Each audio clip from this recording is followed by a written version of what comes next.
Introducción. Yo confieso. La causa de todos los males es la ignorancia. Sócrates, ¿me creerías si te dijera que existe información que, con tan solo leerla, puede hacer que te des cuenta que vivir apasionadamente es instintivo? Que hay enseñanzas que actúan de alarma y te despiertan a una vida ilusionante. Secretos que pueden transformar la calidad de tus relaciones para siempre. Conocimientos básicos que te convertirán en la heroína de la novela de tu vida. Susurros que te desvelarán quién es ese ser maravilloso, único y eterno que escondes dentro. ¿Qué me darías si te ofrezco una carta de navegación que te permita llegar al puerto de la alegría y de la pasión? ¿Cuánto por un mapa del tesoro capaz de desvelarte dónde conseguir las joyas de la belleza de la vida? Que si fueras capaz de ser plenamente feliz, de dejar a tu alma salir al encuentro de la noche estrellada, de surcar los deseos de tu corazón. Que si ya nada te pudiera quitar el sueño y permanecieras la noche entera relajado en tu camarote y despertar con el alba. ¿Querrías embarcarte conmigo en un viaje mágico a la felicidad, propulsado por los vientos cálidos de la creatividad? ¿Te atreves? Sí, pues bienvenido a bordo. Ve soltando amarras. ¿De qué va este libro? Ningún viento es favorable para quien no sabe a dónde va. Séneca. La vida no es fácil, ni tampoco difícil. La vida es. ¿No estás cansado de ir en busca de la felicidad, de intentar encontrarle un sentido a la vida, de perseguir imposibles? ¿No debería ser más sencillo, más fácil vivir? Lo es, si sabes cómo. Para tener una vida lo más armónica posible,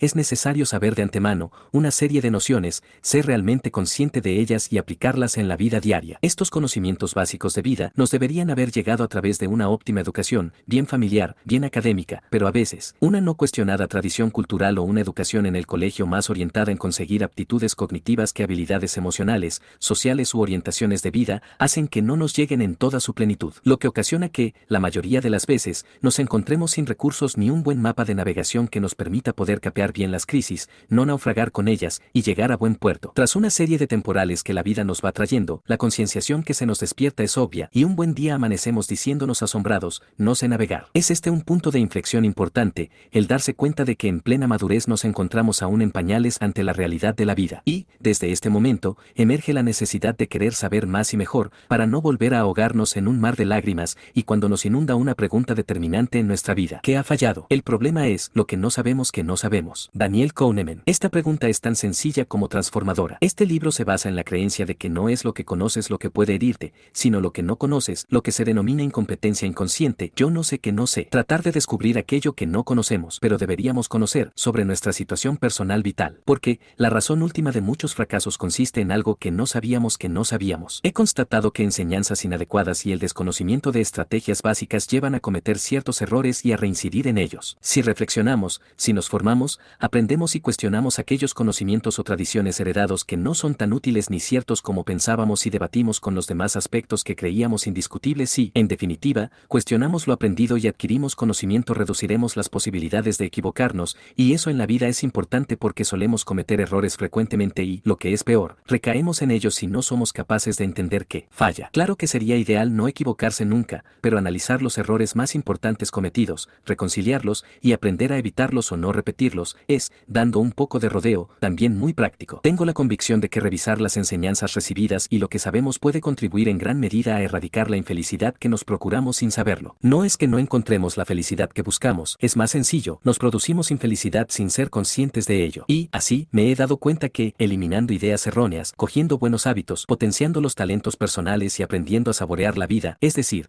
siendo simplemente conscientes, la felicidad que tanto buscabas sale a tu encuentro, desde dentro, cuando te despojas de todo lo erróneo y actúas con conocimiento y conciencia, cuando eliminas la ignorancia. El objetivo de la vida no es la felicidad, el tuyo sí. El objetivo de la vida es vivir. Lo que os voy a relatar a continuación son los conocimientos previos, aptitudes básicas, errores clásicos y las obviedades obviadas que me hubiera gustado saber con antelación para poder capitanear mejor el barco de mi vida, renunciando a conceptos equivocados y entendiendo cómo funcionamos nosotros y cómo debemos relacionarnos con los demás. La sensación de felicidad nos vendrá dada sin tener que realizar ningún esfuerzo, solo siendo auténticos, entendiendo la realidad tal y como es, sabiéndonos relacionar correctamente con los demás y, conectando con nuestra parte espiritual, lograremos que la felicidad nos persiga a nosotros. Y déjame decirte que nunca es demasiado tarde, ni demasiado pronto. Estás leyendo el libro adecuado en el momento adecuado, no antes ni más tarde, simplemente ahora. Y, por último, una confesión. Hay dos maneras de difundir la luz, ser la lámpara que la emite o el espejo que la refleja. Lin Yutang. Aunque espero que el libro te guste, tengo que contarte, antes de que lo leas y te emocione, que buena parte de lo que en él hay escrito no es mío. Es el resultado del pensamiento de muchas otras personas anteriores a mí a las que yo he tenido la suerte de leer y exponerte. Mía sería la selección de lo estudiado y la presentación, según mi opinión, de lo que considero más básico e importante de todo lo leído y aprendido, y la reflexión comparativa narrativa que muestra algunas de las diferencias entre el pensamiento de Oriente y el de Occidente. Por lo demás, vendría a ser como un disco de Raikanef en el que versiona una recopilación de canciones exitosas a su estilo, a mi estilo. Cuando, vanidosamente, me paro a pensar que qué idea tan buena sobre un tema he tenido, más pronto o más tarde descubro que alguien ya la pensó antes, y si no la he encontrado es porque no he dado aún con quién y cuándo la dijo. Yo, lo único que he hecho es agrupar, concentrar, clarificar, sistematizar y conectar esos conocimientos adquiridos y exprimirlos como si se tratara de una naranja cuyo zumo es este libro. No he descubierto la verdad porque ésta ya existía por sí sola. Yo me he dedicado a contar algunas versiones que sobre ella han ido ofreciendo diversos pensadores a lo largo de la historia, enriqueciéndonos. Veremos que las cuestiones fundamentales sobre la vida no han variado casi nada a pesar de los innumerables y extraordinarios avances científicos. Anhelo esclarecerlas. Así que no espero llevarme ningún mérito ni reconocimiento por lo expuesto, solo la satisfacción de pensar que igual esta recopilación y síntesis de ideas de pensadores pueda ser práctica y ayudarte. Ese es mi objetivo y esa será mi recompensa al esfuerzo. Este es un libro eminentemente práctico. Lo que en él hay escrito se debe analizar, matizar, debatir y rebatir. Esa es la idea, que este libro actúe a modo de catalizador, de detonante para que reflexionemos sobre nuestra educación, sobre lo que sabemos y lo que no, y deduzcamos a través de su lectura, qué es lo que a cada uno de nosotros nos vale. En cuanto a su estilo, no está escrito como un ensayo, cada apartado contiene una serie de reflexiones escritas a modo de párrafos independientes, como si se tratara de las estrofas de un poema, que narran una idea en su conjunto. Esta fragmentación está buscada expresamente para que te detengas en cada reflexión y evitar que lo leas de un tirón, que te des un atracón. Intenta producir que pares y medites sobre cada punto aislado, y que en esa pausa lo interiorices y saborees. También encontrarás encabezando o finalizando la mayoría de los párrafos una serie de citas enmarcadas para que te ayuden a fijar las ideas a través de la memoria fotográfica. Las citas, almohadilla women y almohadilla espoesiae, son citas que he ido escribiendo en mis páginas de Twitter, @womenworldwiz y @espoesiae respectivamente. Al final del libro encontrarás una recopilación de estas citas y de los autores y sus obras que me han inspirado para escribir este libro. No es un compendio, es un libro abierto. Cada vez que leo nuevos e interesantes enfoques, me gustaría sintetizarlos y complementarlos a lo ya escrito, pero no busco tanto un libro definitivo, sería ilusorio querer abarcarlo todo, como incitar a la reflexión y al debate. Tampoco es un libro que dé pautas de aprendizaje para cambiar conductas o hábitos, es más bien un indicador de conceptos básicos y útiles en los que hay que fijarse para poderlos manejar y desenvolvernos mejor en la emocionante tarea de vivir. Es el encargado de apretar los resortes para que despliegues a ese maravilloso ser que eres y dormita en tu interior, y que ya posee todas las respuestas y soluciones necesarias para experimentar una vida feliz. Yo te animo a que lo cojas, cuestiones, subrayes lo importante, taches lo que encuentres equivocado, a que lo releas cuantas veces creas. Te animo a que lo compartas y lo discutas con tus amigos, con tu familia, con los demás, que lo conviertas en tema de debate y halles en ese diálogo nuevas verdades y las expongas, porque como dijo Margaret Fuller, si tienes conocimiento, deja que otros enciendan sus velas en él. Y, finalmente, te confieso que me lo he pasado muy bien escribiendo este libro, deseaba hacerlo, está escrito con pasión y emoción, y verlo editado constituye para mí un placer. Espero que tú lo disfrutes tanto como yo. Travesía Barcelona-Santander, de 31 de enero a 31 de diciembre de 2014. Parte 1. La realidad. Parte 1. La realidad. Capítulo 1. Lo que realmente sucede. Te voy a decir 4 verdades. Capítulo 2. A vueltas con el tiempo. Capítulo 3. La felicidad. Motor de vida. Decídete. Sufrimiento o placer. Tú eliges. Capítulo 4. Desear o no desear. He ahí la cuestión. Capítulo 5. Crisis y otros tragos. Ciclogénesis explosivas. Capítulo 1. Lo que realmente sucede. Las cosas son, no son buenas, tampoco malas, simplemente son. No juzgues. Te voy a decir 4 verdades. 1. No controlamos nada. Nada de lo que acontece está en nuestras manos, nada, ni siquiera respirar o latir. Tú no tienes el control sobre lo que sucede. Tú no tienes el control sobre los demás. De hecho, no tenemos el control de casi nada. Acéptalo. Mejor aún, relájate. Haz de lo que pasa tu tema, sea bueno o malo.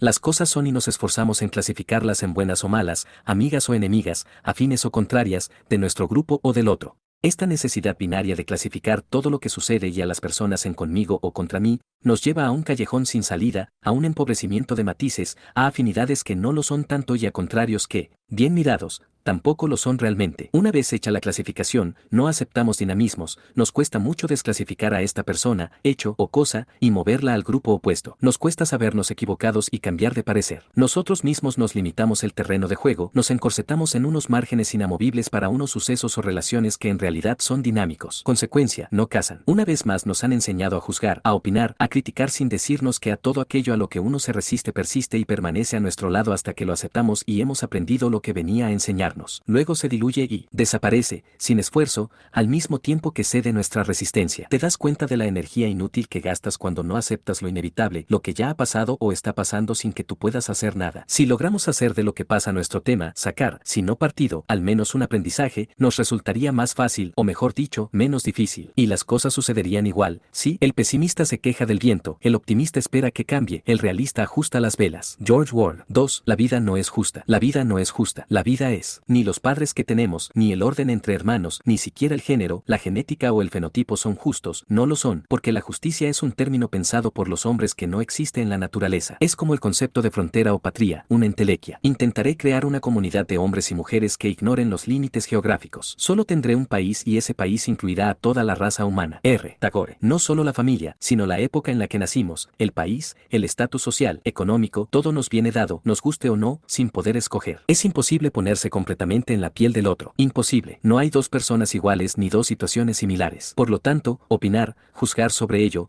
es un atrevimiento, la mayoría de las veces erróneo. En según qué casos, no opinar y mantener un silencio respetuoso es la mejor opción, simplemente escuchar y acompañar. Las envidias, celos o el vernos reflejados a nosotros mismos en los acontecimientos de los otros nos lleva a juzgar, en el mejor de los casos a opinar, en la mayoría a criticar. Forma parte del juego, la crítica al distinto, al que no encaja, con el fin de minarlo y mantenerlo a raya para evitar que destaque, que sobresalga. La vida no es justa y es justo decir que nosotros tampoco somos justos, ni con nosotros ni con nosotros. La aceptación de este hecho no implica que no hagamos todo lo necesario, en la medida que nos sea posible, para intentar corregir las injusticias que existen. La justicia está para dirimir entre dos desigualdades o desiguales. La justicia interviene cuando no queda otro remedio, para arbitrar entre situaciones conflictivas, para hacer respetar los derechos. Mientras tanto, una vida sin límites es mucho más placentera y agradable. Haz de lo que es, lo que ocurre tu inspiración. Sé flexible. Tú no tienes el poder de hacer que tu vida sea justa, pero tienes el poder de hacerla gozosa. John Lockwood Huey. 3. Todo cambia. Nada dos veces es el título de un precioso poema de Wisław Szymborski. La vida es cambio. Todo cambia, nada permanece, lo único constante es el cambio. Heráclito. El cambio es la única cosa inmutable. Schopenhauer. Cogemos de las personas una primera impresión, las etiquetamos, nos etiquetan, pasa el tiempo, suceden cosas, todo cambia, cambiamos, pero, cuando nos reencontramos con nuestro antiguo conocido, este no duda en aplicarnos el cliché inalterable con 4 o 5 características de tu personalidad o carácter que archivó en su memoria. Da igual si ahora tienes pareja, hijos, has acabado estudios o tienes un nuevo trabajo, el baremo será el mismo, el que tiene guardado en su fichero inmutable. Para este conocido, a veces tristemente para nuestros padres, tú eres así, como siempre y por eso te sucede todo lo que te sucede, por tu carácter dicen, por tu manera de ser. No hay discusión ni vuelta, no hay nada que hacer, te han congelado. Lo mismo ocurre con las relaciones de pareja, con los amigos, en el trabajo, si las cuidamos se mantienen, florecen, pero si nos instalamos en la comodidad de la cotidianidad, se van empobreciendo. Debemos de ser conscientes, cuando tenemos pareja, que esta evoluciona, que casarse es el punto de partida de un viaje sorprendente y emocionante y no un destino de llegada. Instalarse en el día a día sin entusiasmarse, sin reír ni sorprender al otro no es una buena estrategia. No estemos tan seguros, no lo demos todo por hecho, que el otro se reenamore de nosotros es un delicioso propósito para hacer del día a día la novela de nuestra vida. A Dios pongo por testigo. Lo mismo es válido para los amigos, no hay que tener muchos porque requieren tiempo y dedicación, mejor unos pocos sinceros y bien cuidados que te quieran bien, para compartir, acompañarlos y crecer con ellos. La vida, la gente cambia, tú cambias. Mira a tus amigos con ojos nuevos, percibe el milagro. Almohadilla Woman. El ojo ve solo lo que la mente está preparada para ver. Henry Bergson. 4. Mejor estar bien que querer tener razón. La realidad es una mera ilusión, aunque una muy persistente. Albert Einstein. La necesidad de tener razón es signo de una mente vulgar. Albert Camus. Querer tener razón es una mochila pesada de llevar. Noticia bomba. No puedes vivir en dos casas a la vez. ¿En qué casa quieres estar? ¿En la de la razón o en la casa de la paz? ¿Qué prefieres? ¿Tener razón o estar bien? Debemos escuchar nuestro corazón antes que a nuestro cerebro. El cerebro argumenta y gana,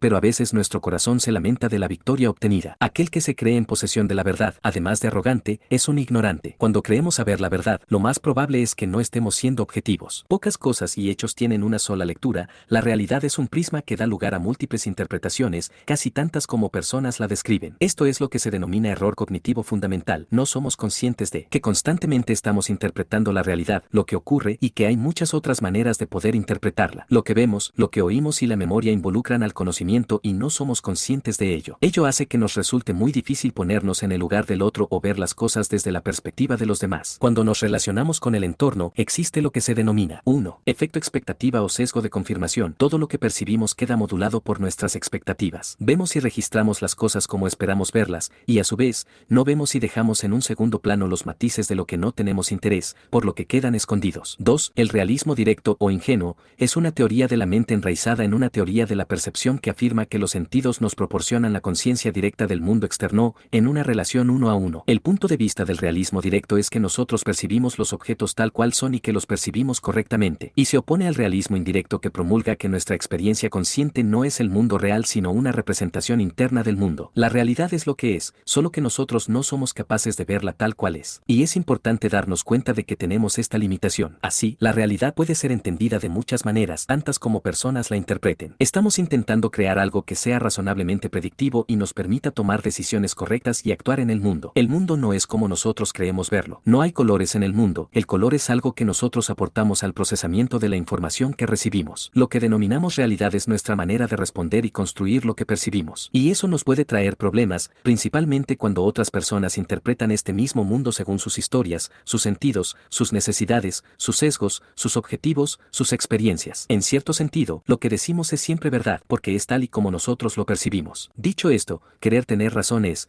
la mayoría de las veces, una pérdida de energía y de tiempo, dado que, percibir la realidad, lo que realmente es, no nos es posible. El sol sale y el sol se pone. 100% verdad. Almohadilla Woman. Como vivimos la realidad no tiene nada que ver con el exterior, todo es una película interna que proyectamos fuera. Almohadilla Woman. Yo te invito a que salgas de tu mente y te plantes en la realidad con tus 5 sentidos. Huele, mira, palpa, escucha, saborea la vida. ¿Te apetece un paseo? Resumen lo que realmente sucede. Las 4 verdades. 1. No controlamos nada. 2. La vida no es justa. 3. Todo cambia. 4. Mejor estar bien que querer tener razón. La realidad es. Nosotros las interpretamos según somos. Parte 1. La realidad. Capítulo 1. Lo que realmente sucede. Te voy a decir 4 verdades. Capítulo 2. A vueltas con el tiempo. Capítulo 3. La felicidad. Motor de vida. Decídete. Sufrimiento o placer. Tú eliges. Capítulo 4. Desear o no desear. He ahí la cuestión. Capítulo 5. Crisis y otros tragos. Ciclogénesis explosivas. Capítulo 2. A vueltas con el tiempo. El tiempo corre. Sé consciente y estate atento. Hazlo florecer. Almohadilla Woman. Lo siento. No tengo tiempo para ti. No tengo tiempo para pelear, vengarme, olvidarte, ignorarte, solo para amarte. Almohadilla Woman. Aviso, este fin de semana no se va a volver a repetir nunca para nadie. Por favor, aprovéchalo al máximo. Ríete. Almohadilla Woman. Piénsalo bien, nuestro ser es atemporal, no tenemos edad. Hay gente más mayor y más joven, nosotros estamos siempre en la edad justa. Tú eres atemporal, siempre eres y te sientes tú. En realidad, el concepto de tiempo se aprende, los niños no tienen noción de él, viven siempre en presente, hasta que les enseñamos, a partir de entonces, es el cerebro quien maneja el concepto de pasado, presente y futuro. La cantidad de tiempo de que disponemos es la misma para todos. Algunos saben organizarse, planificar mejor y le sacan mayor rendimiento, aunque la sensación de aprovechamiento dependerá también del enfoque que le demos. El tiempo podemos dividirlo en partes, tiempo para trabajar, para pasear, para estar con mi familia, tiempo para mí o considerar todo ese tiempo como si fuera el mío. El tiempo que dedico a los demás se convierte en mi propio tiempo, con lo que ahora tengo un tiempo ilimitado para mí. Thich Nhat Hanh. Y, una apreciación importante de la que a veces nos olvidamos, el único que puede viajar en el tiempo es el cerebro, la realidad no, esta siempre vive en presente. Pasado. Despídete de los dorados ayeres o tu corazón jamás aprenderá a amar el presente. Mello. Culpable. Cuando tu cerebro piensa en el pasado. Olvídate. Almohadilla Woman. Concepto erróneo. Abandonar el pasado es difícil. El pasado se acabó, se ha ido, no existe, finito. No hay que esforzarse en abandonarlo, en realidad es el pasado el que nos abandona a nosotros. No voy a perder más tiempo en algo tan obvio. Tan solo decir que no vale la pena lamentarse, solo cabe aprender las enseñanzas que podamos y soltarlo, despojarnos de él, lanzarlo, fin, punto. Revisar los errores cometidos con la finalidad de utilizarlos como motor para aprender, esa debería ser la enseñanza. Una reflexión sobre los recuerdos de la infancia, a veces no son todos tan reales, pueden tener parte de ficción, pueden llegar a ser algo que soñamos o que nos contaron y que estamos convencidos que ocurrió, o puede ser que nuestro cerebro infantil grabara los hechos ocurridos de forma parcial e inmadura. Hemos de poner en duda y revisar esos recuerdos con los ojos del adulto que somos y darles su justa valoración. Hacerlos presentes no con el afán de revivirlos sino con el fin de reinterpretarlos a la luz de la madurez. Elizabeth Loftus, psicóloga cognitiva, nos demuestra que la memoria no funciona tan bien como podríamos esperar. Nuestra mente no graba lo ocurrido en la memoria como una videocámara, ni como ningún otro dispositivo de grabación tomando información y reproduciéndola. La memoria es reconstructiva, con multitud de errores, almacena unos bits de información y pedazos de experiencia para luego, más que recordarlos, reconstruirlos. Así, hablar de estos recuerdos con otras personas puede hacer que los cambiemos, transformemos o distorsionemos. Las memorias falsas pueden ser expresadas con mucha confianza y detalle, emocionalmente tienen iguales características que las memorias verdaderas, llevándonos al engaño de que algo es real cuando no lo es. También se puede implantar una falsa memoria en alguien. La gente o las circunstancias pueden distorsionar, contaminar o cambiar las huellas de la memoria. La memoria es ficticia. Nuestras memorias son plásticas plásticas y maleables. Ver, oír y recordar involucran al conocimiento. Lo que recordamos está configurado por la suma de nuestras experiencias. Almacenamos información interpretada y errónea o parcial en todos los lados. Tenemos falsas memorias de cosas que nunca han ocurrido. Eso es lo que se ha denominado la ficción de la memoria. La información viene como una ilusión visual que recuerdas vivamente como si te estuviera ocurriendo actualmente a ti. No tenemos control de esta ilusión visual. Tenemos tendencia a pensar que el mundo es esencialmente tal y como percibimos que es y esto, como hemos visto antes, es un realismo ingenuo. Si revisas el pasado, la principal motivación debe ser perdonarte por los errores cometidos al darte cuenta de que han sido fruto de la ignorancia. Tampoco puedes quedarte viviendo de los éxitos logrados. Esos los celebraste en su día y están muy bien,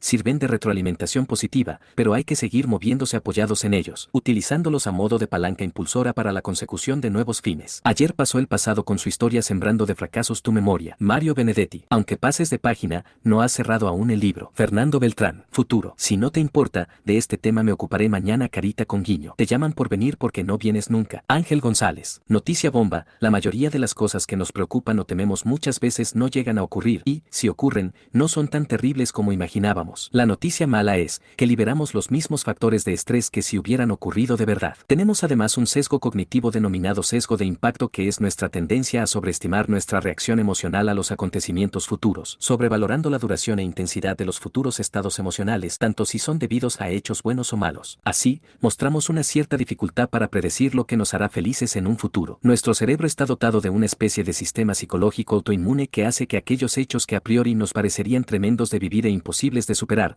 cuando en realidad ocurren, nos podamos recuperar de ellos de una forma mucho más rápida y sencilla de lo que esperábamos. No está mal, ¿no? La felicidad no es mañana. Un futuro feliz se construye sobre la base de un presente bien vivido. Cambia tu vida hoy. No arriesgues con el futuro. Actúa ahora, sin retraso. Simone de Beauvoir. La mejor manera de predecir el futuro es inventarlo. Alan Camilo. Cuando tu cerebro piensa en el futuro, stop. Almohadilla Woman. El futuro tiene muchos nombres. Para los débiles es lo inalcanzable. Para los temerosos, lo desconocido. Para los valientes es la oportunidad. Víctor Hugo. Presente. Carpe diem. Juan minimum credula pastero. Aprovecha el día, no confíes en el mañana. Oda 11. Horacio. Soy realmente afortunado. Me ha sido dada la riqueza de un día más de vida. A. Mello. El ayer es historia, el futuro un misterio, pero el hoy es un regalo, por eso se llama presente. Eleanor Roosevelt. El presente es. Noticia bomba. ¿Te has dado cuenta de que siempre es presente? El presente es eterno. No existe otro momento. Como en el cuento del pez pequeño que pregunta. Usted perdone, le dijo un pez a otro, ¿dónde puedo encontrar eso que llaman océano? He estado buscándolo por todas partes, sin resultado. El océano, respondió el viejo pez, es donde estás ahora mismo. ¿Esto? Pero si esto no es más que agua, lo que yo busco es el océano, replicó el joven pez, totalmente decepcionado, mientras se marchaba nadando a buscar en otra parte. Anthony de Mello. Hay que salir del pantano de la mente al lago del momento presente. La felicidad es ahora. La vida eterna está aquí. La vida eterna es ahora. A Mello. Los orientales denominan mindfulness al hecho de estar plenamente presentes en el presente. Implica vivir de manera significativa, plena y resiliente. Dejar de preocuparse por el pasado,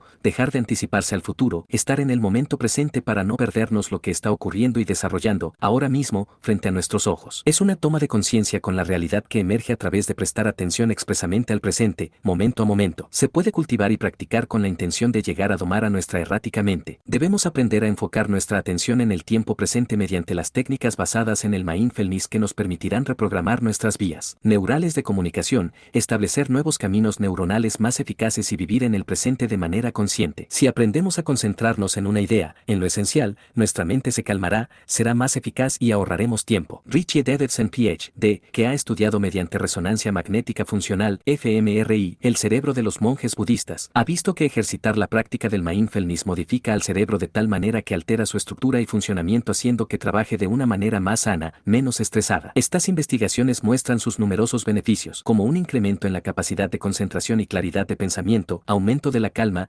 disminución del estrés y la ansiedad, respuestas más hábiles ante situaciones difíciles, desarrollo de la empatía y entendimiento de los otros, reducción del dolor ante una enfermedad o daño, una mayor salud física y un aumento de la longevidad. Así que, en conjunto, el impacto del mindfulness comprende una amplia gama de resultados sociales, emocionales y físicos. Aumenta nuestra conciencia para que podamos hacer las cosas que son más eficaces, nos da el poder para hacer las que son saludables, encontrar las respuestas más efectivas, interaccionar mejor con los demás y resolver mejor situaciones difíciles o conflictivas. Cuando adoptamos y nos involucramos en este conjunto de medidas, logramos aumentar de manera considerable nuestro bienestar físico y psicológico. El mindfulness nos enseña a controlar mejor nuestras emociones y los niveles de estrés. Personalmente, yo prefiero utilizar el término heartfulness, es decir, poner el corazón en aquello que estamos haciendo haciendo en este preciso momento. Pasamos mucho rato viviendo en un mundo virtual, lamentándonos de cosas que ya pasaron, preocupándonos por cosas que no están ocurriendo en este momento y que por tanto no son reales. El presente es el único momento del que disponemos. La persona más importante es siempre aquella con la que estás. La preciosa frase,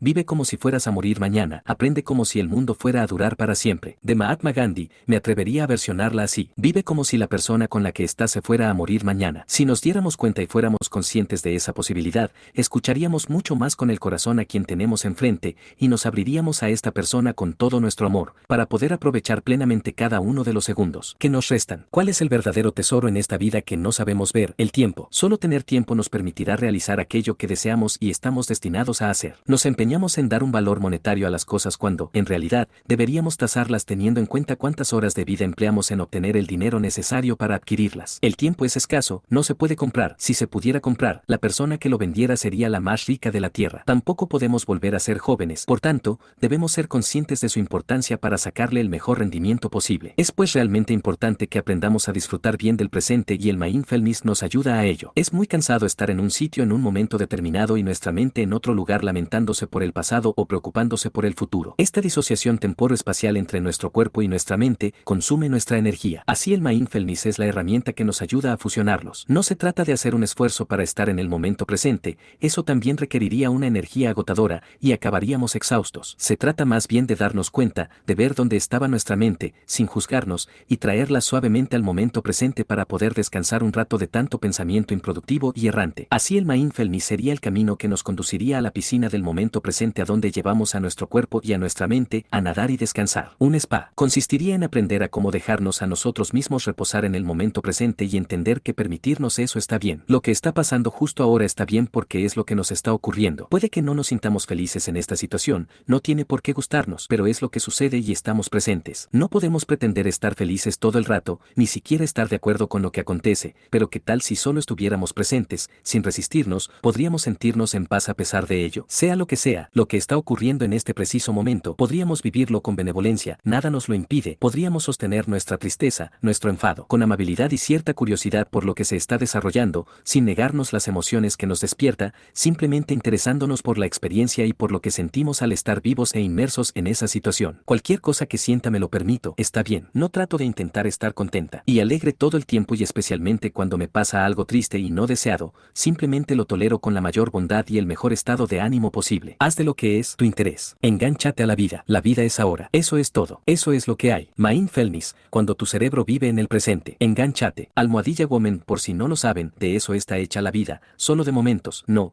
te pierdas el ahora. Borges. Preocuparse un hombre que sufre antes de que sea necesario, sufre más de lo necesario. Séneca. Cada cosa tiene su tiempo y hay un tiempo para cada cosa. Eclesiastés. La vida solo puede ser comprendida hacia atrás, mas únicamente puede ser vivida hacia adelante. Kierkegaard. Debemos de ocuparnos de las cosas cuando suceden, a medida que nos suceden. Plantearnos escenarios posibles y distintas soluciones está bien. Vivir con antelación un hecho y sufrir la angustia, el disgusto o la ansiedad que traería. No, solo cuando una cosa es real, cuando ya ha sucedido pasaremos a ocuparnos de ella. Mientras tanto, adelantarse en el tiempo no evitará el problema, no lo solucionará, lo único que nos generará son los mismos factores de estrés que produciría si en realidad hubiera tenido lugar, con el mismo desgaste físico y energético que si hubiera ocurrido ya. Planificar el futuro es práctico, tener una agenda programada nos ayudará a evitar la procrastinación, aprovechar mejor el tiempo y desocupar la mente, podemos sacar partido de ello. Planificar el futuro es no igual a de preocuparse. Un consejo, cuando hay cualquier cosa compleja que tenemos que hacer en el futuro, somos muy malos planeándolo, es como si solo viéramos la mejor situación posible, que nos llevará del punto A al B. Es lo que se denomina la falacia de la planificación, y es por lo que debemos incluir en nuestra agenda tiempo para imprevistos. También tener confianza porque nuestro sistema psicológico está bien dotado y cuando se produce un hecho que no es acorde a nuestras expectativas, cuando existe una disonancia cognitiva entonces, es capaz de poner en marcha una serie de mecanismos para reducir ese desacuerdo interno entre el resultado esperado y lo que es, y restablecer nuestro equilibrio en breve espacio de tiempo. Todos disponemos de la misma cantidad de tiempo, 24 horas al día, su buena gestión es lo que determina que lo podamos aprovechar mejor, y una óptima distribución en piezas de tiempo acorde con nuestros valores y anhelos, logrará que le podamos sacar el mayor partido posible. Asimismo, el saber disfrutar plenamente, en el momento preciso en el que vivimos, todo lo que el ahora nos aporta, es un hábito que requerirá nuestra atención, conciencia y práctica. Encuentra el tiempo para pensar, encuentra el tiempo para rezar, encuentra el tiempo para reír. Madre Teresa de Calcuta. Estar contigo o no estar contigo es la medida de mi tiempo. Borges. Cada noche morimos y cada mañana volvemos a nacer. Cada día día es una vida. Edward Young. ¿Quieres vivir eternamente? Escribe un libro. Almohadilla es poesía es. Descubristeis que en solo un instante puede amarse como en toda una vida. Martí Paul. Con el tiempo sabes que lo mejor no era el futuro sino lo que estabas viviendo en ese instante. Borges. Solo por hoy trataré de vivir exclusivamente el día,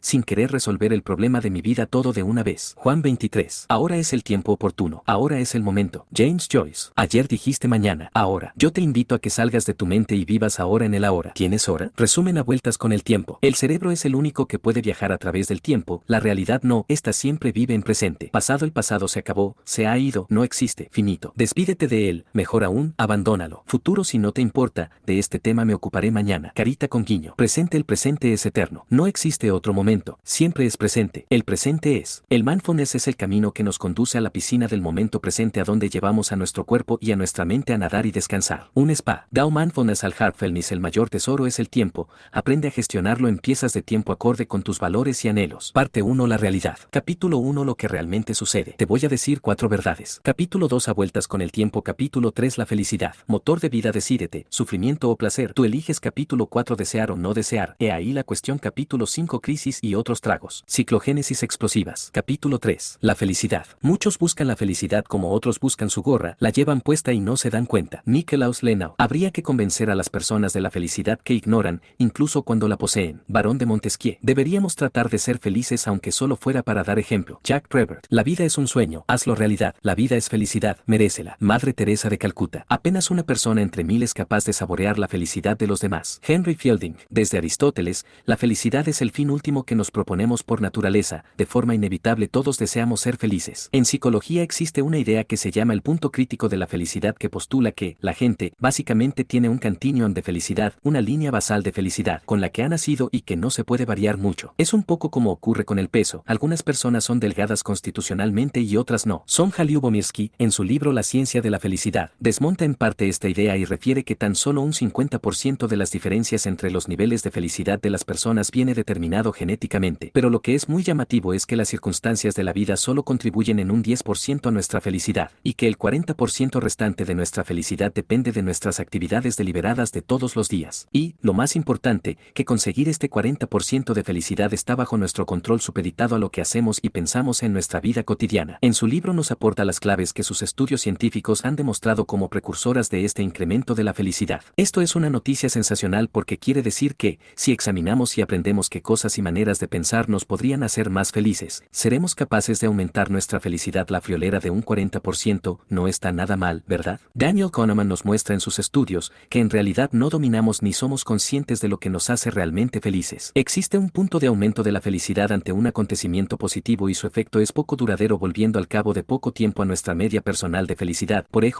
al ganar la lotería. Y tampoco dominamos la idea de que ante un acontecimiento negativo importante por EJ, quedarse en una silla de ruedas al cabo de un cierto tiempo delimitado, nos recuperaremos y volveremos a ser más o menos tan felices como antes del suceso. Es decir, los logros no nos hacen tan felices ni tanto tiempo como esperábamos, ni las desgracias nos hacen tan infelices ni tanto tiempo como temíamos. Así pues, vemos que no dominamos tampoco el tema de la felicidad y sus variables. Richie Davidson señala, a través de sus averiguaciones científicas, que la felicidad puede ser entrenada porque la estructura cerebral puede ser modificada. Los cerebros son más maleables de lo que se pensaba. El cerebro sigue cambiando durante toda su vida útil. No se desarrolla hasta los 20 años para luego ir perdiendo neuronas y capacidad progresivamente a medida que transcurren los años, tal y como se creía hasta hace poco. A partir de nuevos descubrimientos surge un nuevo y revolucionario término, la neuroplasticidad cerebral. La neuroplasticidad cerebral es la idea de que nuestros cerebros cambian a través de la vida como resultado de las experiencias y actividades diarias, de los acontecimientos que vivimos, con quien interaccionamos, qué pensamos, qué sentimos. En la actualidad, se acepta que el cerebro es un órgano diseñado para cambiar en respuesta a las experiencias y, lo más importante, en respuesta a un entrenamiento. Este hecho es extraordinariamente esperanzador. ¿Por qué? Porque estas nuevas investigaciones vienen a establecer que, aunque cambiaran nuestras circunstancias externas, no cambiaría nuestra línea basal de felicidad, mientras que cambiando nuestro paisaje interior, sí, cambiando nuestro entorno interior a través de un entrenamiento diario podríamos realmente aumentar nuestros niveles de felicidad de una forma más significativa y duradera. Lo que implica que la felicidad no va a depender tanto de nuestra genética ni de las circunstancias de la vida como de las prácticas diarias que conscientemente realicemos para poder aumentarla. La neuroplasticidad cerebral postula que las experiencias repetidas modelan nuestro cerebro, que lo que practicamos se vuelve más fuerte y que cada momento importa. En numerosas publicaciones se demuestra también que en los cerebros de los meditadores y de las personas que practican el mindfulness mindfulness o atención plena,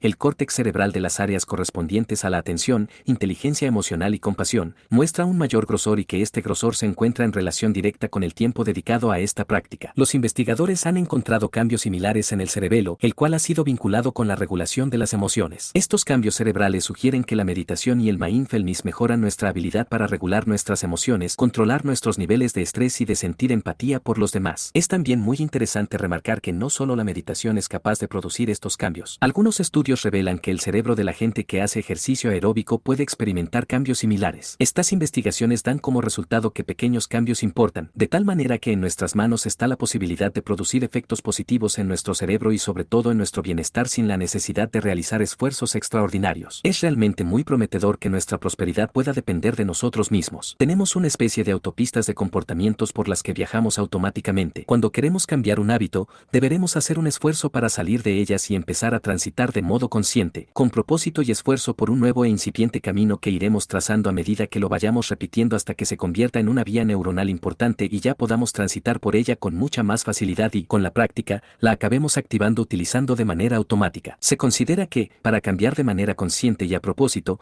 un hábito tardaremos unos 3 meses de entrenamiento hasta que se convierta en una costumbre. La única manera de lograrlo es a través de la repetición constante hasta que esta repetición transforme al nuevo hábito en una habilidad adquirida. Será como ir al gimnasio, se puede mejorar, pero hay que ir a entrenar. Somos aquello que hacemos repetidamente. Aristóteles, motor de vida. Venimos al mundo para amar y ser amados. Ignasi Salvat, S.J. Aquello de lo que se carece, aquello que no está presente, aquello que no se tiene, esos son los objetos del deseo y del amor. Sócrates. Pero, mientras que todos deseamos, o sin desearlo, pretendemos ser felices, ¿qué vía o método utilizaremos para alcanzar o encontrar tal fin? ¿Cuál será nuestro motor de vida que nos lleve a tan esperado destino o nos traiga a la felicidad en bandeja? Deberíamos aprender de los italianos y de su manera de enfocar la vida tal y como nos propone la escritora Raele N. de Agostino en su libro Living la Dolce Vita, donde nos habla del arte italiano de vivir bien. ¿Qué nos impulsa a vivir? ¿Cuál es nuestro motor de vida? Amor, placer, pasión, virtud, desear / no desear. Saber qué nos mueve nos ayudará a marcar objetivos interesantes para nosotros y a ponernos en marcha. Parece ser que el motor de vida es más una cuestión de elección personal que un ideal universal. Algunos apuntarían al amor, otros a la búsqueda misma de la felicidad. Diferentes filósofos han escogido distintos ideales: Sócrates, el bien y la belleza; Aristóteles, la virtud; Epicuro, el placer; Jesús, el amor a Dios Padre y al prójimo; Buda, la iluminación. No solo según la época sino también según la localización geográfica y las diversas culturas este motor de vida es distinto. Así, dependiendo de donde hayamos nacido, la cultura, las creencias y tradición que hayamos recibido, nuestro motor de vida, nuestro anhelo o ideal, variarán. Veremos cuán importante es la influencia cultural recibida en nuestra toma de decisiones con el objetivo de ser felices. Es de gran ayuda conocer de antemano las distintas posibilidades para entender qué nos mueve y saber que existen otras opciones igual de válidas para escoger y, así, poder discernir entre todo el abanico con pleno conocimiento. Este motor de vida podemos buscarlo en nuestro interior y ser intrínseco, o buscarlo en el exterior y ser extrínseco. Existen dos disyuntivas fundamentales en la elección del motor de vida para conseguir la felicidad y son: sufrimiento, placer, desear, no desear. Vamos a ver a continuación la disyuntiva sufrimiento, placer y comentaremos la alternativa desear, no desear en el siguiente capítulo 4. Decídete, sufrimiento o placer, tú eliges. He aquí dos conceptos contrapuestos que diversos autores consideran cruciales en la toma de decisiones y como motor de vida. Comprobaremos cuán distinto es el enfoque oriental del posicionamiento occidental. La primera noble verdad es: la naturaleza de la vida es sufrimiento. El placer supremo es obtener lo que se anhela. Tales de Mileto. La cumbre del placer es la simple y pura destrucción del sufrimiento. Epicuro. Nuestra influencia respecto a estos términos viene desde la Grecia antigua. Veíamos que para Aristóteles la felicidad es el fin último que nos proponemos por naturaleza. De forma inevitable todos deseamos ser felices. La razón es la encargada de encauzar nuestros deseos y aspiraciones de modo que realicemos aquellos que nos conducen a la felicidad, y ello se ejercita mediante la virtud de la prudencia con la que llegar a fines buenos. Posteriormente a Aristóteles, apareció la filosofía helenística de la que destacaré dos escuelas, epicúreos y estoicos, siglo IV a.C.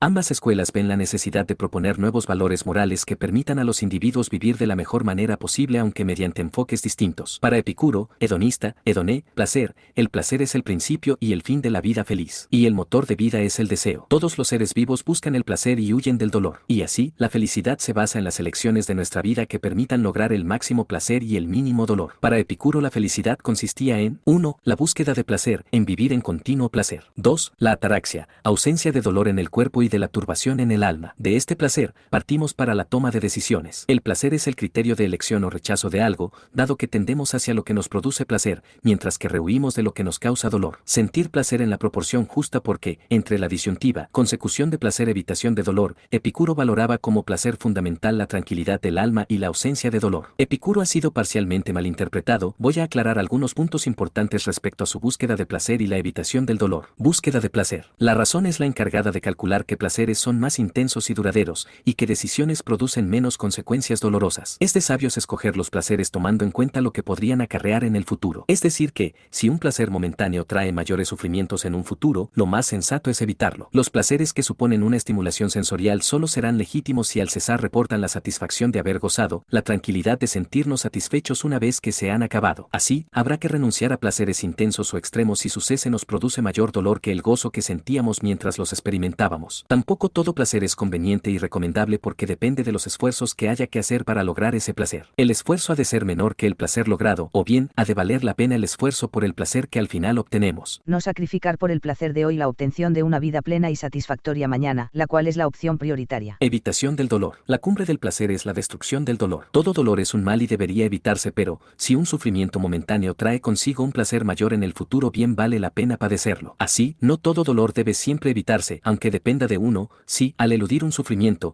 estudiar, nos equivocamos en el cálculo de cómo dirigir la propia vida. Es decir, el disfrute del placer no debe tener un enfoque cortoplacista. A veces, escoger cosas que nos hacen sufrir en aras de obtener un placer mucho mayor en el futuro, aprobar y graduarse, es la mejor elección. Debemos realizar un buen cálculo mediante la razón. Según esto, lo que deberíamos enseñar a nuestros hijos es a posponer el placer inmediato con el fin de obtener un placer mayor en el tiempo cuya consecución esté supeditada a un sacrificio inicial. Hay que enseñar a nuestros hijos a renunciar a cosas buenas para aspirar a cosas mejores. Puede ocurrir que no todo dolor pueda siempre evitarse, a veces no depende de uno, una enfermedad. En tal caso habrá que aceptarlo tal y como es, intentando con esta aceptación disminuir la dosis de dolor que, en sí mismo considerado, conlleva. La educación epicúrea recae en la prudencia, la capacidad estratégica de calcular los medios más idóneos para conseguir placer. Educar para que las personas sepan gozar adecuadamente. Existe en Epicuro un ideal de moderación, nada en exceso en aras de conseguir la ataraxia, la felicidad consistente en la serenidad del alma. No se aspira a satisfacer todo el deseo hoy, sino a garantizar la máxima satisfacción de deseos el mayor tiempo posible, lo que implica la capacidad de conseguirlos o postergarlos y el acierto en las elecciones tras valorar pros y contras. Tampoco se trata de deleitarse solo del final, sino también en el mientras tanto. Para alcanzar la felicidad, Epicuro proponía que se tuviera preferencia por los placeres del alma antes que por los del cuerpo. El cálculo final debe dirigirse a la obtención de la ataraxia. Lo que Epicuro descarta por completo es el mal vivir en el estado de indiferencia, de no sentir nada, que para él es el peor de los estados ya que produce apatía, insensibilidad y falta de razones para vivir. El hedonismo de Epicuro es individualista y concibe a cada sujeto como autárquico o autosuficiente. Aunque Epicuro matiza que los amigos son una fuente de placer porque un placer compartido se maximiza,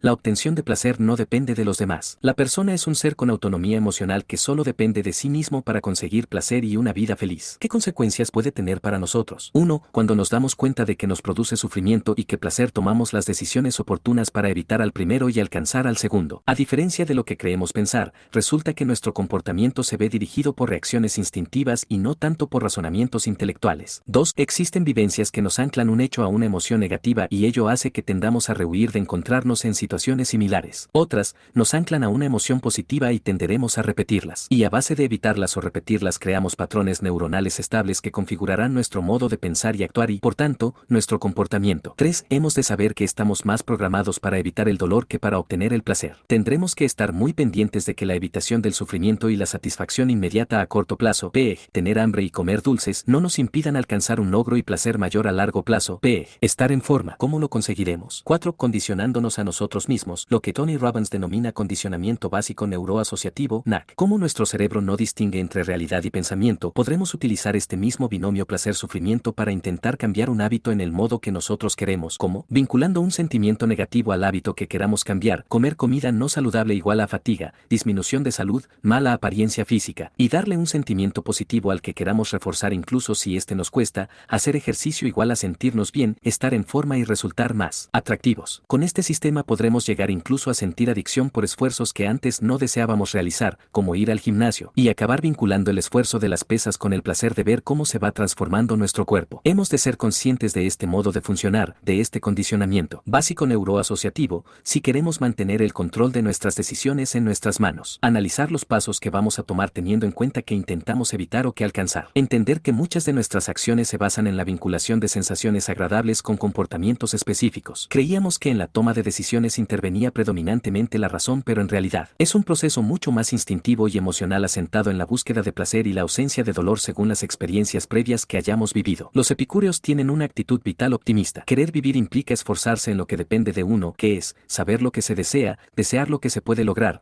lo que se desea y saber renunciar a lo que no puede desearse por vano o no lograrse por exceder las propias capacidades. Ello implica conocerse a sí mismo, conocer el mundo y calcular la mejor manera de que esta relación entre el yo y el mundo sea lo más agradable posible. Menos es más. No abuses y podrás usar. Sabiduría popular. La felicidad de cada uno consiste en conseguir y gozar cada uno de lo que le gusta. Baltasar Gracián. ¿Y qué pensaban los estoicos sobre este tema? Los estoicos distinguían 4 emociones fundamentales: el deseo de los bienes futuros, la alegría de los bienes presentes, el temor de los males futuros, la aflicción por los males presentes. Para los estoicos la aflicción es del necio. Para el sabio no existen males porque las emociones afectan al necio, pero el sabio está inmune porque la condición del sabio es la indiferencia a toda emoción o apatía. Solo los ignorantes son esclavos de sus propios placeres. El vivir del sabio es un vivir libre. Los estoicos se caracterizaban por su materialismo y por su rechazo de las pasiones y deseos. Para el estoico la fuente de la infelicidad es el deseo. Hay que aniquilar los deseos como único objetivo moral. Enseñar a razonar la mejor manera de vivir bien, y ello pasa por aceptar el destino. Es una actitud de batalla continua contra uno mismo, de lucha contra las debilidades pasionales, de autodominio. No se trata de suprimir la pasión sino de vencerla. La felicidad es saberse imperturbable. La fortaleza estoica. El esfuerzo se dirige a aceptar lo que hay, a no desear, a consentir con gozo lo que el curso del mundo impone. Encuentra la dignidad en saber soportar. La apatía o impasibilidad del ánimo estoica. El estoico tiene autodominio y renuncia de los deseos. Se acostumbra al dolor y a vencerlo. Su gozo es interior porque se sabe imperturbable. Lo demás es indiferente. No teme al dolor, no teme a la muerte, no teme a nada y a nadie. Es una apatía frente a la ataraxia epicúrea. Es una actitud de ascetismo y austeridad, de indiferencia por las cosas materiales. El estoico no espera nada. Los ascetas se sienten felices por su manera de vivir sin gozar apenas de lo que se consideran habitualmente placeres. ¿Tanto penar para morirse uno? Miguel Hernández. La escuela epicúrea y la escuela estoica se contraponen. Ambas filosofías han tenido como objetivo educar al ser humano para poder tener una vida buena, incluso en tiempos de crisis. Son filosofías dirigidas a saber vivir en tiempos difíciles, por ello han tenido tanta trascendencia histórica. Prima en ellas la razón práctica, saber para aprender a vivir y ser felices, pero mediante enfoques muy distintos. Conocerlas nos ayudará a discernir cuál de las dos, según la educación recibida, nos ha influido más, la búsqueda o la renuncia del placer, cuál nos hace de motor de vida y cuál querremos escoger a partir de ahora. Motor, placer, combustible, pasión. Yo coincido en parte con Epicuro. A mi modo de ver, a gran parte de la gente de cultura occidental, lo que nos mueve es el placer o la satisfacción que sentimos y que nos producen nuestras acciones, ya sean para alcanzar los placeres del alma como hacer el bien a otro, el amor al prójimo, el ideal de belleza, alcanzar la felicidad, o placeres del cuerpo como la salud, el bienestar económico.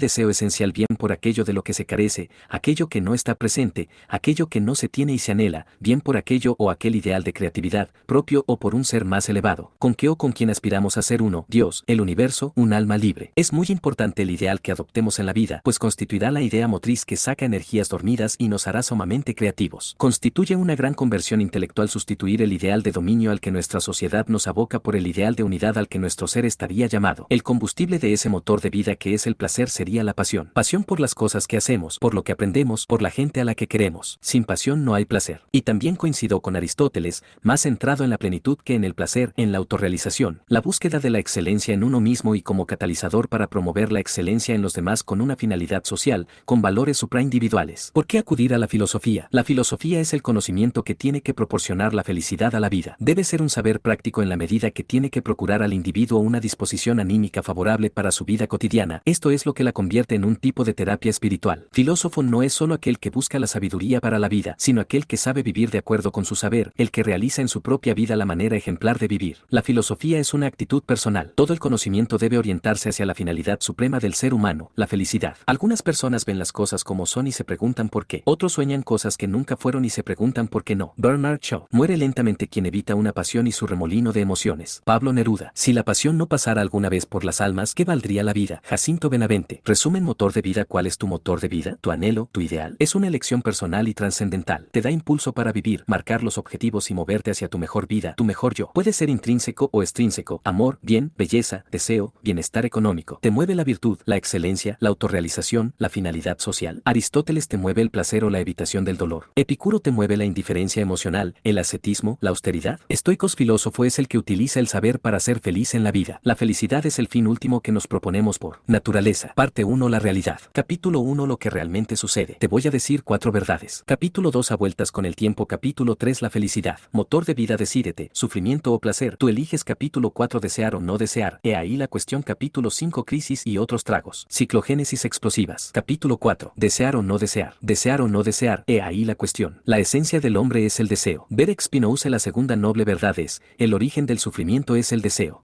Tal y como os he enumerado en el capítulo anterior, dos de las disyuntivas fundamentales de cuya elección dependerá el motor de vida y la toma de decisiones para conseguir la felicidad son sufrimiento-placer, que acabamos de ver en el capítulo anterior, y desear-no desear. En este capítulo, en la contraposición sufrimiento-placer, veíamos el distinto enfoque entre los epicúreos cuyo motor de vida era placer o la evitación del sufrimiento, y el de los estoicos que renunciaban al placer y aceptaban el sufrimiento. También que los epicúreos deseaban de manera justa y que los estoicos aniquilaban el deseo. Es en esta disyuntiva desear-no desear, donde también se observan diferencias importantes entre Oriente y Occidente. Diferencias que van a influir en aspectos tan. No es lo mismo meditar y el mindfulness o la atención plena en el presente de Oriente, que seleccionar y trasladar una parte que nos interese a Occidente. Cómo actuar ante un acontecimiento traumático que nos produce un estrés severo. Las teorías modernas sobre salud mental dicen actualmente que ésta se mueve en dos líneas continuas.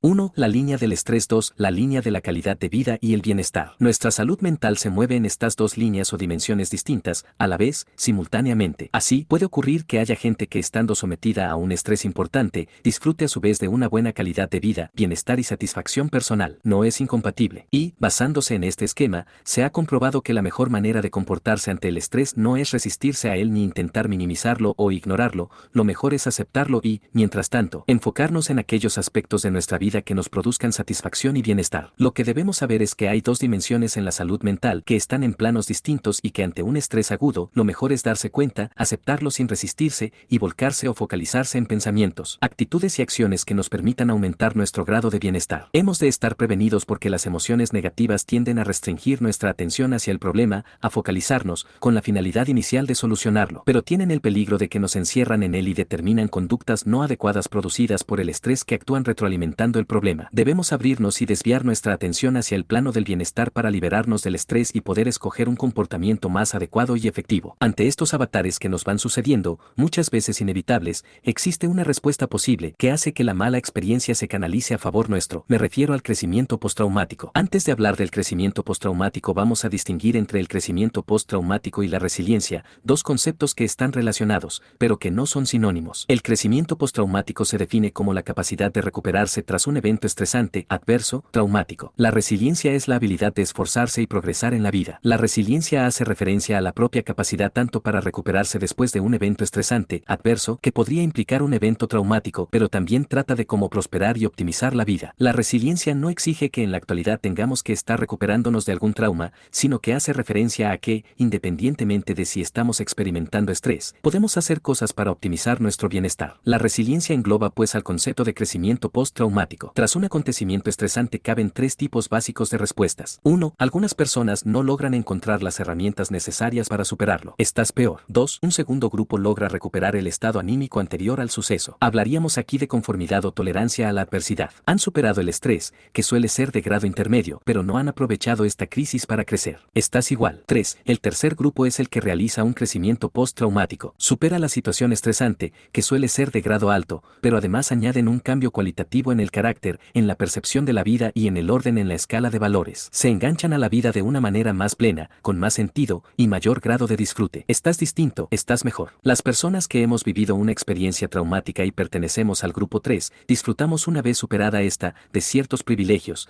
disponemos de más recursos y habilidades con los que afrontar la vida. La experiencia me ha enseñado que si el sufrimiento que causa es muy fuerte, aunque se resiste sin tu esperarlo, luego siempre quedas vulnerable. Vulnerable porque sabes que nada depende de ti ni está bajo tu control. Vulnerable porque ya le has visto la cara oscura a la vida o las orejas a la muerte. Pero a diferencia de lo que pudiera parecer, esta vulnerabilidad te hace a su vez más fuerte porque te abandonas a lo que sucede, irremediablemente, ya no ejerces resistencia y aparentemente estás más preparado. Tras una crisis, muchas veces es difícil estar completamente normal, tú lo notas, la gente que te quiere, tus amigos, lo notan. Fluctúas en la nueva normalidad, quedas en un equilibrio inestable entre el victimismo y la heroicidad, y con el tiempo decides que aunque preferirías estar normal, el normal de antes, como ya no puedes, entonces solo te queda escoger y es mucho mejor ser la heroína de tu vida. Héroe es todo aquel que ha vivido a través del dolor y ha sido transformado por él. David Richo. Quedas con una capa de fragilidad porque el mito de la invulnerabilidad se ha fundido y la espada de Damocles pende sobre tu cabeza o sobre la de aquellos a quienes amas. Estás más fuerte y más débil a la vez, te abandonas al destino, a Dios, a lo que vendrá, según creas. Este crecimiento sucede a pesar de la desgracia, no gracias a ella. Una desgracia nunca es positiva, aunque nos haga crecer personalmente. Hay que abandonar la tiranía del pensamiento positivo. Una desgracia no es positiva, pero, a pesar de ella, podemos salir renovados, más fuertes, más vulnerables, más humanos, distintos. Este cambio en la percepción de vida nos llevará a sentir, a pensar de otra forma. No podremos evitarlo, nos emocionaremos más, tendremos menos control sobre nosotros mismos, y esa debilidad nos hará más tiernamente humanos, más verdaderos, más auténticos, más sinceros porque con el evento traumático perdimos toda la compostura y todas las capas de dureza que nos habíamos ido poniendo, quedando nuestra alma desnuda a la intemperie de lo que nos pueda suceder de ahora en adelante. El fracaso es la oportunidad de empezar de nuevo, con más inteligencia. Henry Ford. Yo cierro la puerta del sufrimiento, y empiezo hoy como el primer día del resto de mi vida. Almohadilla Woman. Si queremos estar prevenidos, que no preocupados, y ejercitar el músculo de la resiliencia, debemos realizar unas cuantas acciones. Desenmascarémonos. Ríe siempre, ríe, que piensen que estás loco, pero nunca triste. Ríe aunque el mundo se te esté cayendo encima, continúa sonriendo. Hay personas que viven por tu sonrisa, y otras que rabiarán cuando comprendan que no han conseguido apagarla. R. Benini. Se puede estar triste y alegre a la vez, abatido y sonriente. ¿Podemos explicar una pena con una sonrisa? Da la sensación de que la felicidad de la gente depende más de cómo se toma lo que le pasa que del hecho ocurrido en sí mismo. ¿Por qué no explicar lo que nos pasa con una gran sonrisa? Si dejamos de poner cara de circunstancias, nos será mucho más fácil entender que lo que nos ocurre no tiene por qué cambiarnos como personas si así no lo queremos. Nosotros somos el protagonista, no el espectador. Por tanto, en nuestras manos está decidir qué actitud tomar ante la nueva situación irregular, aunque no determinar cómo nos va a afectar. Es cierto que en un primer momento de impacto, o no reaccionaremos por el shock, o las emociones se pondrán en marcha autónomamente sin que nosotros tengamos el control sobre ellas, experimentando emocional y físicamente el suceso ocurrido de manera anárquica y automática. Pero pasada la primera fase de desconcierto y descontrol,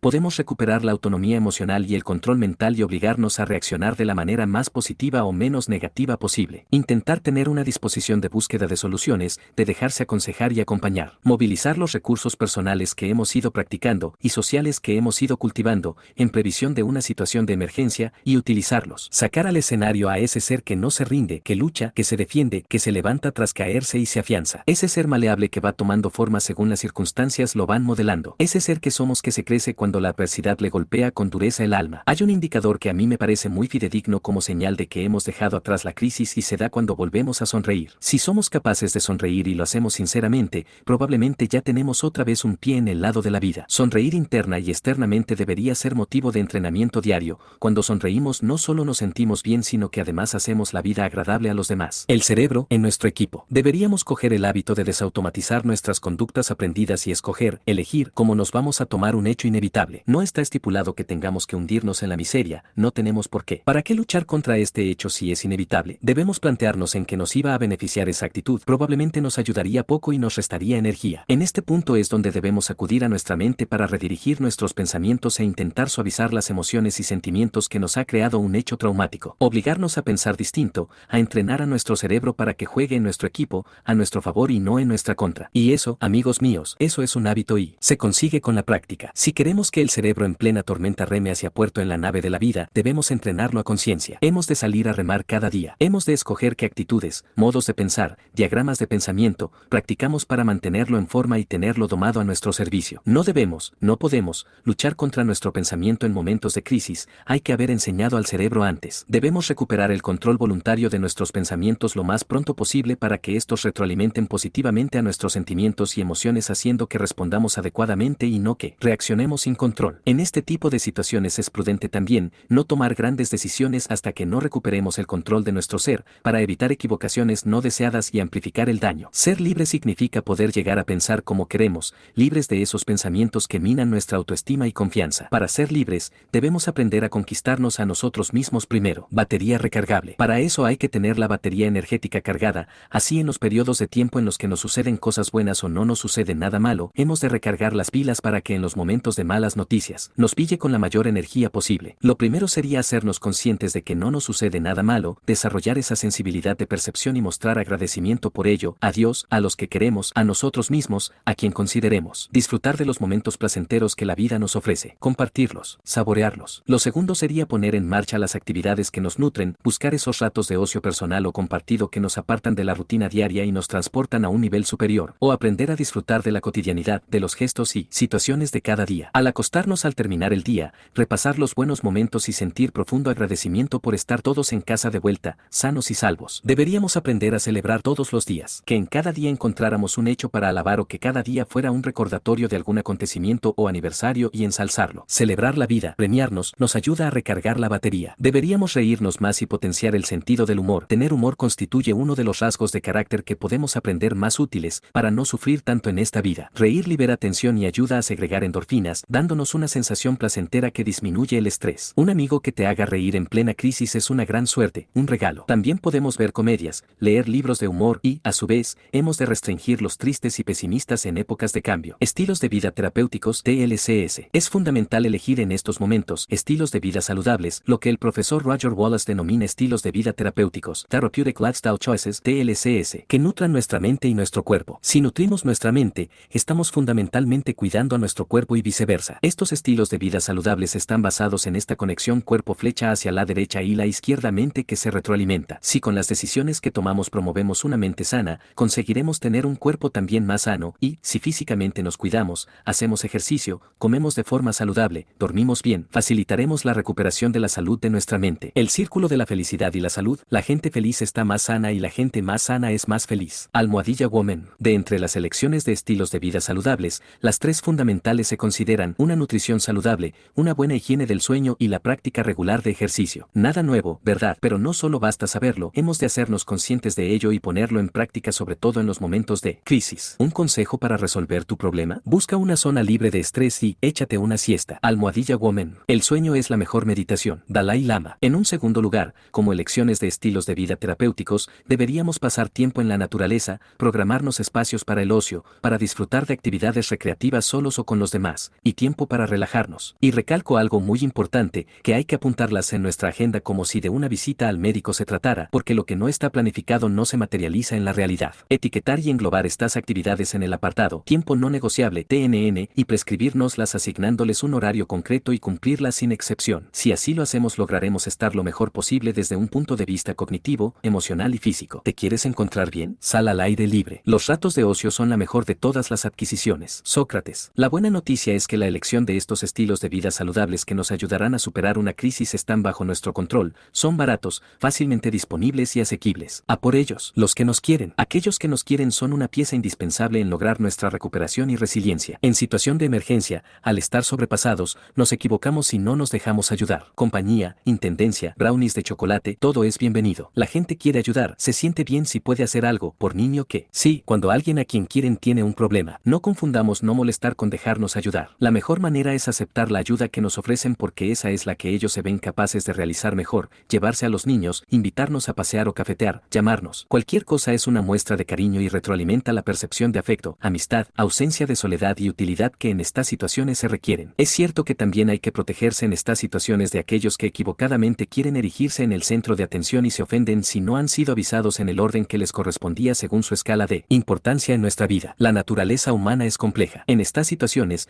las amistades que se ofenden o te hacen sentir mal por no haberles dado un mayor protagonismo o papel en la tragedia, se acaban dejando de lado. Mi experiencia me dice que las desgracias actúan como un seleccionador natural de las relaciones. Las relaciones cambian, hay gente de la que te esperabas mucho y no quiere implicarse porque tu angustia les angustia, dándose incluso la paradoja de que tú haces ver que estás mejor de lo que estás para no contagiar al otro. Demasiado esfuerzo. Hay gente que aparece, gente con la que tú tenías una relación cordial aunque no de amistad, que se vuelca de tal manera que superan con creces a los anteriormente mencionados amigos desaparecidos. Sorprende enormemente el cambio de fuerzas y cómo se van tejiendo redes nuevas. Quizás, cabe decir, que aquellos que no han dado tanto de sí como esperábamos se debe a que ya antes del suceso crítico había alguna cosa en la relación que no funcionaba. Hay gente que no logra tratarte con normalidad y naturalidad, que no ve a tu problema y a ti como dos entidades separadas, sino que te ve a ti con tu problema en una única estructura y no sabe cómo comportarse por mucho que tú le digas que tú sigues siendo la misma, que lo que ha sucedido no es el centro de tu vida, que está ahí porque no puedes evitarlo pero que no te determina por completo. También depende mucho de la personalidad de tus amigos.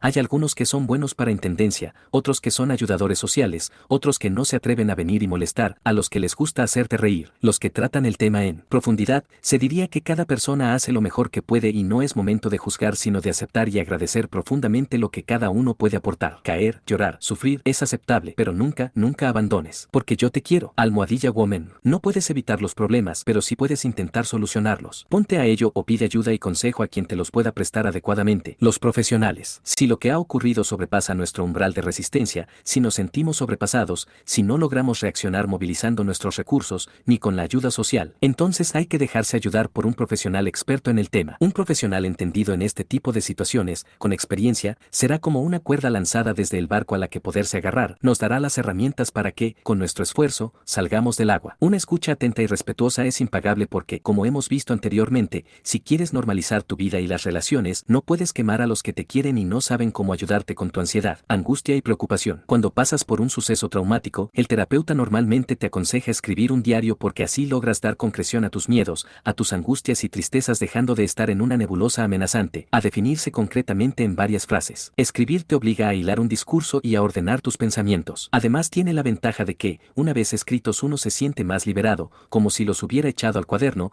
y ya no resultan tan atenazadores. Asimismo, hay que entender que tomar una temporada una medicación apropiada es menos perjudicial para el organismo que tomar drogas socialmente permitidas o no, alcohol, marihuana, o que realizar crisis de ansiedad. Y que dormir es fundamental para encarar el día siguiente con un mínimo de ánimo y mejores posibilidades de visión de la situación. Haz de tu vida una novela. Sé tu heroína. Almohadilla Woman. Aunque tengamos maravillosos amigos, los profesionales juegan su importante y, muchas veces indispensable, papel en nuestra recuperación. Encontremos al adecuado y pongámonos en sus manos con confianza, cuando parece que nada te podría ayudar y sacar de ese pozo de abatimiento en el que te encuentras sumergido. Dejemos que el profesional haga su trabajo y que los amigos sean eso, amigos y no consejeros. Cada uno ha de recorrer el camino solo, pero si tenemos un profesional que nos señala cuál es el camino más corto y menos accidentado por el que llegar a buen puerto, recuperar la ilusión por vivir es más rápido y algo más fácil. Inutilidades varias. Existen una serie de planteamientos que no nos debemos permitir hacer en estas situaciones porque no nos ayudan a recuperarnos. ¿Por qué a mí? ¿Qué he hecho yo para merecer esto? No es justo. Buscar culpables. Ninguno de estos 4 planteamientos nos ayuda o conduce a entender el por qué las cosas son, no hay más. La vida es. No solo no nos ayudan, sino que nos colocan en una situación de victimismo y por tanto de pérdida de control sobre nosotros mismos y sobre lo que nos sucede. Nos merma el ánimo para poder emprender acciones adecuadas y nos resta esperanza. Hay que desviar nuestros pensamientos de estas tesis, combatir la hiperactividad cognitiva, la aceleración mental, como existen varias posibilidades y técnicas. Ralentizar el montón de pensamientos que genera el cerebro mediante el desarrollo de técnicas meditativas, EJ, concentrarnos en la respiración, focalizar la mente lejos del pensamiento estresante, poner pensamientos distintos en su lugar, obligarnos a pensar en otra cosa, pautarnos zonas horarias de pensamiento varias veces al día, y obligarnos a trasladar las preocupaciones que surgen a ese horario, relajarnos, hacer cosas recreativas, salir,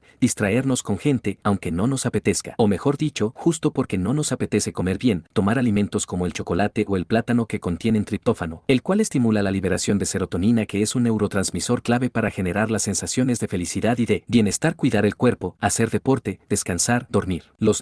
No hay que disimular, a excepción quizás de cuando estás con los hijos, solo ser. No hay que soportar compañías o ayudas que emocionalmente perjudican más que te benefician. En una crisis no se puede ser socialmente correcto, hay que mirar primero por uno mismo, por lo que más nos conviene. No confundamos, no es ser egoísta, se trata de ser práctico y realista. Lo que es lo mejor para ti es siempre lo que es mejor para cada uno de los que están a tu lado. Almohadilla Woman. Miedo. Una vez leí, la felicidad es vivir sin miedo, y no lo entendí hasta que lo tuve. El miedo es una emoción y como tal se crea y existe por sí misma, es irracional, se tiene miedo aunque no queramos o no nos propongamos tenerlo. El miedo era útil porque, o estimulaba el reflejo de huida de una situación peligrosa, o nos paralizaba evitando que otros animales pudieran vernos al estar quietos y así pasar desapercibidos y evitar ser devorados, o nos preparaba para un ataque y defendernos. Hoy en día, en raras ocasiones, nuestra vida está en una situación de peligro que requiera esta acción o actitud motivada por el miedo. Más bien, el miedo se convierte en una emoción desagradable que se suma al hecho traumático y sigue haciéndonos el mismo efecto, o nos paraliza o nos produce un reflejo de huida de la situación o nos provoca un ataque de ira, muchas veces contra quien no tiene la culpa y sin que ello nos ayude a superar el problema en la mayoría de los casos. Los animales muestran miedo cuando existe una amenaza real y al cesar esta cesa su miedo y los factores de estrés van retornando paulatinamente a la normalidad, volviendo al estado físico previo a la amenaza en un breve periodo de tiempo. Los seres humanos, al cesar la amenaza, mal aprendemos y solemos quedarnos temporalmente en una especie de alerta, muchas veces innecesaria, que nos genera los mismos factores de estrés impidiéndonos volver al estado de reposo inicial. Además, enseñamos a nuestro organismo a desencadenar la misma cascada química con estímulos cada vez más pequeños e incluso con estímulos imaginarios. Anticipamos el miedo imaginando cosas que luego quizás no sucederán o no serán tan terribles como pensábamos. Hemos pasado de tener un miedo útil, instintivo, adecuado para lograr la supervivencia, a muchas veces un miedo inútil, mental, amplificado que nos merma física y emocionalmente. Este miedo en exceso, lejos de lograr que sobrevivamos, nos bloquea y hace que empecemos a rehuir situaciones que consideramos desencadenantes y suframos crisis de ansiedad con solo imaginar las circunstancias y el contexto. Por tanto, ante una primera crisis de ansiedad hay que atajar de raíz sus síntomas y a poder ser también sus causas, para evitar que nuestro organismo aprenda el mecanismo físico-químico que se desencadena y prevenir una próxima reacción similar que ocurriría de forma casi automática con un estímulo incluso menor. Dado que racionalizar el miedo con nuestros pensamientos no lo hace desaparecer, lo mejor es aceptarlo para pasar a suavizarlo o distraerlo e intentar focalizarnos en los aspectos que nos producen bienestar. Si solos no sabemos gestionar el miedo, entonces buscar ayuda es una vez más la mejor elección. Hemos de darnos cuenta que podemos utilizar este miedo de forma positiva. Por ejemplo, si tenemos miedo a algún acontecimiento o situación de vida futuros, podemos usar este miedo para planificar estrategias que nos ayuden a estar preparados en caso de suceder lo que temíamos. No se trataría de imaginarnos el peor escenario posible y sufrir con antelación, se trata de prepararse por si acaso y coger confianza en él mientras tanto. Haz que el miedo sea tu consejero, no tu carcelero. Anthony Robbins. Necesitamos un periodo de tiempo acotado que nos permita recuperarnos, reconstruirnos y volver renovados, más fuertes, a la autopista de la vida. De lo que tengo miedo es de tu miedo. W. Shakespeare. Es el tiempo del miedo. Miedo a lo que fue y a lo que puede ser, miedo a morir, miedo a vivir. Galeano. La vara de medir. Hemos de ser cuidadosos con etiquetar un hecho como crisis. Los imprevistos y las contrariedades no entran en la lista de sucesos críticos. No podemos hacer de estos, ni de nuestra vida, una tragedia griega. Existe una clasificación de qué cosas nos causan estrés de más a menos. Escala de acontecimientos vitales estresantes. Holmes Ira, 1976. 1. Muerte del cónyuge. 2. Divorcio. 3. Separación matrimonial. 4. Encarcelación. 5. Muerte de un familiar cercano. 6. Lesión o enfermedad personal. 7. Matrimonio. 8. Despido del trabajo. 9. Paro. 10. Reconciliación matrimonial. 11. Jubilación. 12. Cambio de salud de un miembro de la familia. 13. Drogadicción / o alcoholismo. 14. Embarazo. 15. Dificultades o problemas sexuales. 16. Incorporación de un nuevo miembro a la familia. 17. Reajuste de negocio. 18. Cambio de situación económica. 19. Muerte de un amigo íntimo. 20. Cambio en el tipo de trabajo. 21. Mala relación con el cónyuge. 22. Juicio por crédito o hipoteca. 23. Cambio de responsabilidad en el trabajo. 24. Hijo o hija que deja el hogar. 25. Problemas legales. 26. Logro personal notable. 27. La pareja comienza o deja de trabajar. 28. Comienzo o fin de escolaridad. 29. Cambio en las condiciones de vida. 30. Revisión de hábitos personales. 31. Problemas con el jefe. 32. Cambio de turno o de condiciones laborales. 33. Cambio de residencia. 34. Cambio de colegio. 35. Cambio de actividad de ocio. 36. Cambio de actividad religiosa. 37. Cambio de actividades sociales. 38. Cambio de hábito de dormir. 39. Cambio en el número de reuniones familiares. 40. Cambio de hábitos alimentarios. 41. Vacaciones. 42. Navidades. 43. Leves transgresiones de la ley. Tras leer esta escala,